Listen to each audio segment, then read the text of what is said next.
For those of you who are speaking later, there's a program on the website. So if you want to know when you're speaking, you can check it on the Asiacrypt website. So let's continue with the next talk.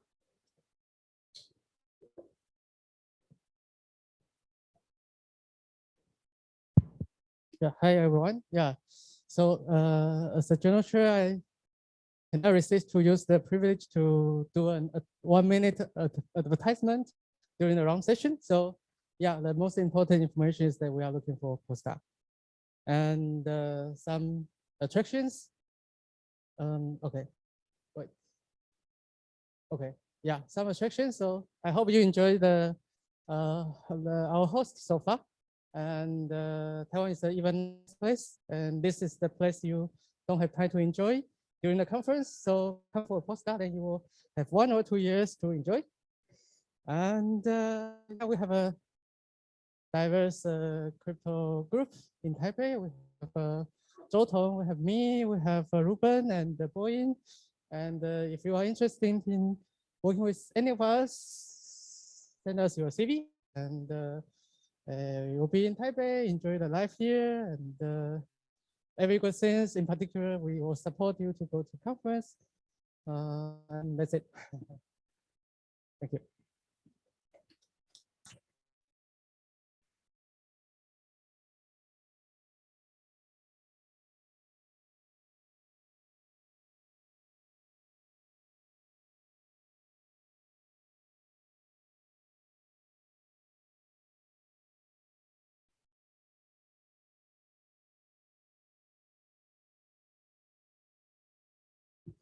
Test. Ah, excellent.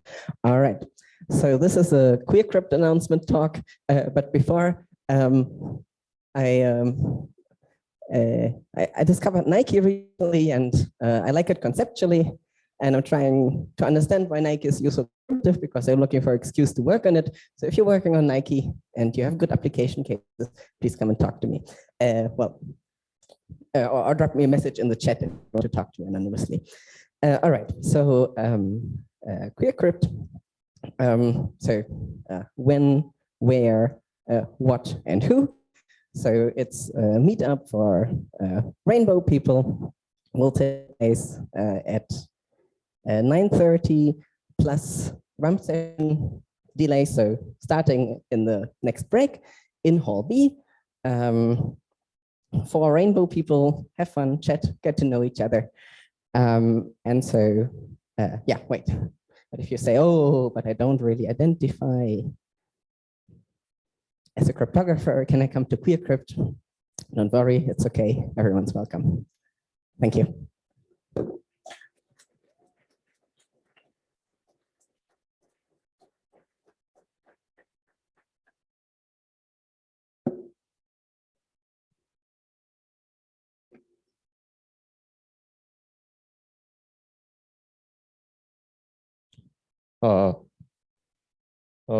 Kunming University, okay. Hello, I will present a review of our team's participation in the HackerSec competition. First, yes. Yes. First, I will explain the HackerSec competition. HackerSec is a hardware capture the flag in conjunction with Eugenics security conference, and HackerSec provides buggy hardware, and participants find and report the bug in provided hardware. HackerSec 2022 went live for 48 hours and provide buggy OpenTitan. OpenTitan is an open source project and several cryptographic hardware module inside. There are cryptographic hardware modules such as AES and HMAC, KMAC, and software RSA, ECDSA using hardware accelerators. Yes. Our team consists of 5 Cicada lab members. Oh yes, lab members, and we placed second placed second in Hackersec 2022, and we focused on SCA, side channel analysis vulnerabilities. And here are our bug reports. First bug is AS masking, and second is similar to first, and third is port injection, and four is port injection in HMAC.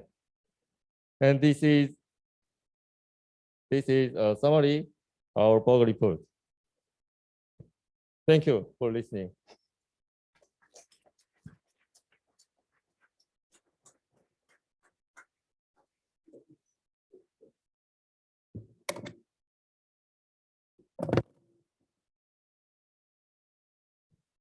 Hello, where's my slide? Ah, there's my slide. So I will be giving a very short presentation about research work in progress. So if it makes you sad, I also wrote funny things down there, so that should compensate. So I'm going to talk about formalization of the compressed oracles. Oh, there's the start slide.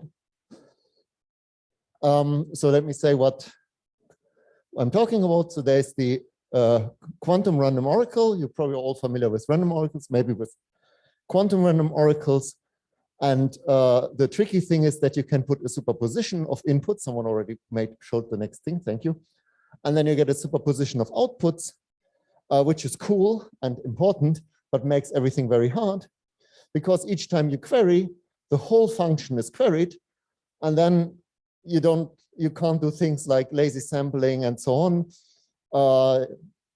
You don't have query logs like what has been queried, which you often need for certain proof techniques. So the quantum random oracle model is really annoying in many ways. And one of the techniques is the compressed oracle technique by Marc Gendry. And what it basically achieves is that you get another register up here that contains the state of the oracle, which is initially empty. And through some magic mathematical tricks that I will definitely not tell you about here, it actually works that there is a query log, and it's still compatible with quantum mechanics.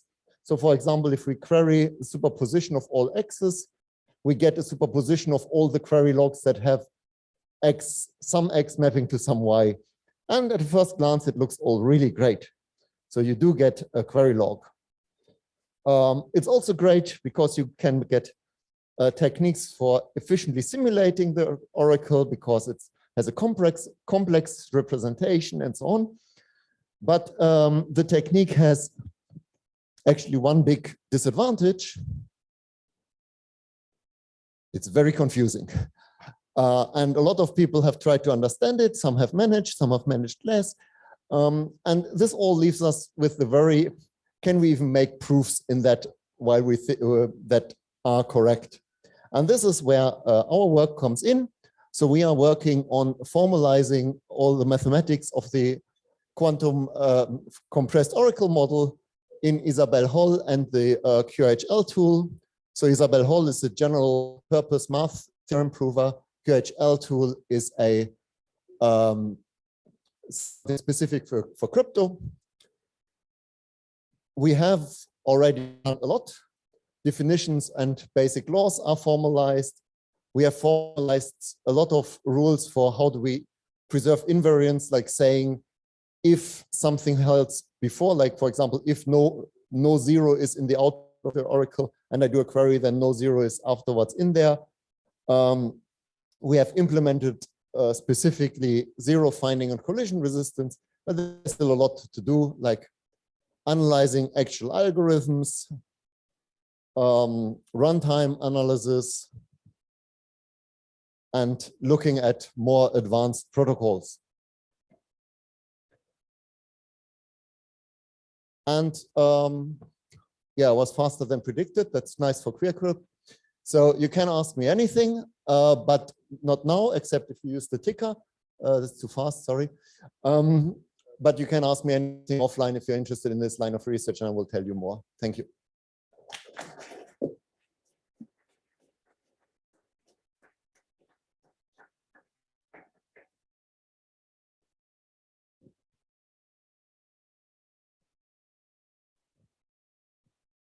So, hi everyone. Today I will talk about the Cryptographic Research Center at the Technology Innovation Institute. My name is Francisco Rodriguez Enriquez, and we are hiring, and that's the reason why we are talking about this. The TII is a recent institution that was established in the UAE 2+ years ago. It comprises 10 research centers, among them the Cryptographic Research Center, CRC. Which is composed by about 89 international researchers and software developers. We are like 55+ researchers working in cryptography, so one of the largest cryptographic groups in the world, I would say. TII conducts and supports academic research with various research collaborations with international universities, funding of PhD students, and it is a frequent sponsor of IACR flagship conferences such as this one. During 2022 alone, CRC-TII researchers co-authored papers in all IACR flagship conferences and workshops. Just in case you are wondering where Abu Dhabi is located, this is in the Middle East, is United Arab Emirates. There are some Emirates. Maybe you have heard a lot about Dubai. We are 1 hour far from Dubai, is Abu Dhabi, and is about 1.4 million inhabitants in Abu Dhabi. Talking about our group, well, we do all various classes of cryptography. It's a fairly comprehensive spectrum. Includes quantum crypto, hardware implementations of crypto algorithms, spiking neural networks, cryptanalysis, of course, cryptography in the cloud, etc. We are a group of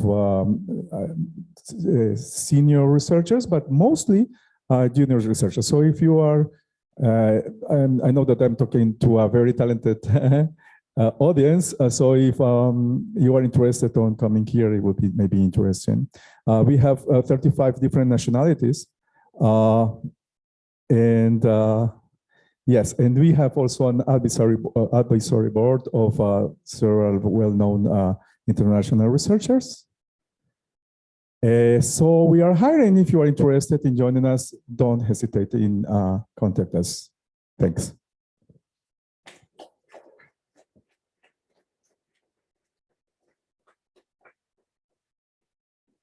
The next 2 talks are going to be remotely, so I'll be clicking the slides, and I hope the speakers are online. Can you unmute yourself? Yeah, hello, can you hear me? Yes, we can hear you. Yeah, then please start slides.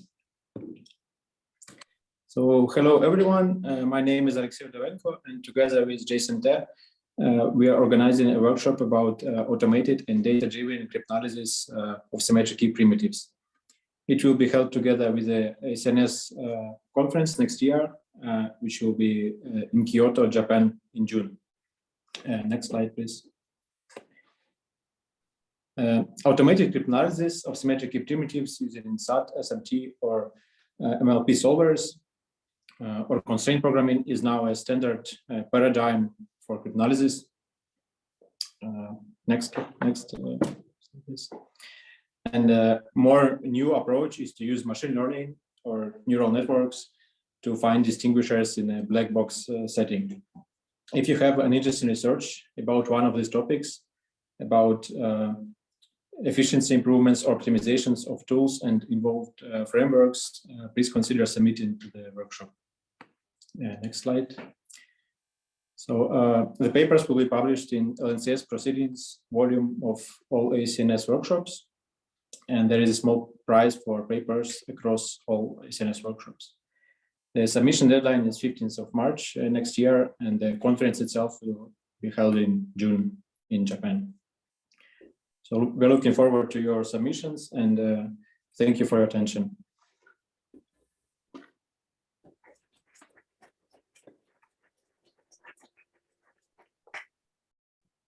Hi, can you hear me? Yes, we can hear you. Okay, cool. Let's get started. Yep. So hello, everyone, and welcome to the story about Goofy going to Grumpy for a loan. if you saw the website, it says Tom. That's because Goofy was a bit ashamed to let everyone know that he's out of dog toys, but I managed to convince him that we are cryptographers and we don't judge people out of funds. Next slide. So the problem here is that Goofy wants to, get a loan from Grumpy, and they want to negotiate a trust basis for executing this transaction. And the problem is, how do they do this? Because they don't know each other beforehand. Next slide. Well, one of the ways in which they can convince each other is basically show some claims. For example, Goofy says, okay, I can put up my personal doghouse as collateral. And, Grumpy, in order to convince Goofy, says that, I never made a bad loan to a dog. And essentially what they want to use is a technology called verifiable credentials, which some of you are familiar with Web3 might have heard of. Next slide. So in verifiable credentials, essentially, Goofy can, produce this claim along with a signature that's attested by someone that Grumpy trusts, such as the International Association of Cat Moguls. And, Grumpy could present the claim that is attested by someone that Goofy trusts, which is the League of, Toy-Loving Dogs. Next slide.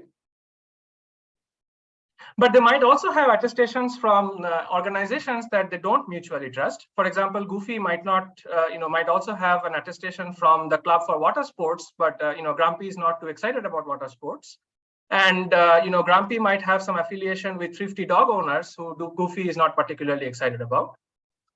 So the next slide, please.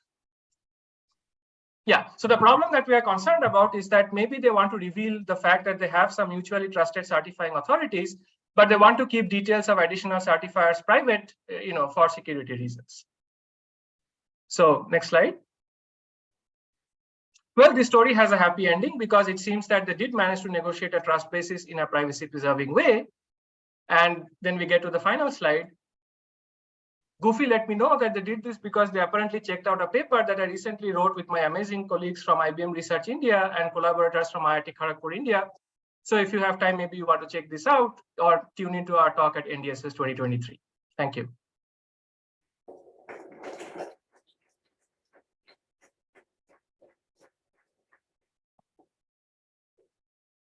Thanks, everyone. We will have another break of, let's say, about 10 minutes.